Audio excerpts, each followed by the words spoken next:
Right now, interim U.S. Attorney Brad Schimel is out after just 120 days on the job. Tonight, federal judges in Milwaukee declining to make his post permanent. 12 News' political director Matt Smith broke this story this morning and has the fallout tonight.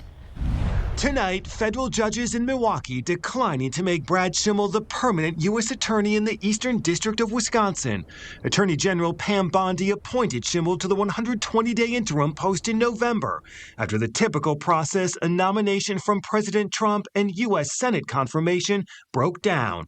Schimel, the former Republican Attorney General and Wisconsin Supreme Court candidate, could have stayed on if a majority of federal judges agreed. But they declined, writing today, in doing so, the court intends no criticism or commentary on the performance or qualifications of the interim United States Attorney, adding the court awaits the nomination and confirmation of a full-time United States Attorney by the President and United States Senate. That's the process that we need to undergo. There's a reason why when the President makes an appointment without going through the proper channels, that it's temporary. Democratic Senator Tammy Baldwin with us Friday, just ahead of the decision, publicly opposing Schimel's extension.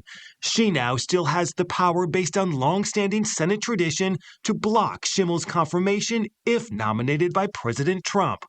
Schimel today not yet commenting publicly, but telling colleagues he is shell-shocked.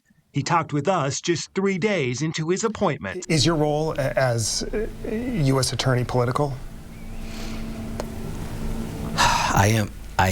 I am put in this position by an administration, and I guess in that sense I'm a political appointee. But no prosecutor at any level should be thinking about politics when they do their job.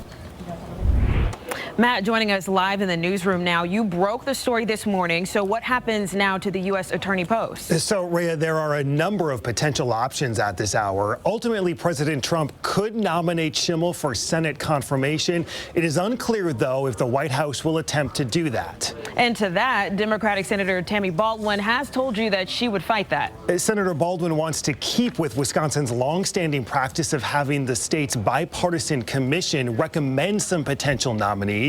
The commission's members, they're appointed by both Senator Baldwin and Republican Senator Ron Johnson. None of the previous applicants, including Brad Schimel, garnered enough votes to move forward. All right, political director Matt Smith breaking this important story live in the newsroom for us this afternoon. Thank you, Matt.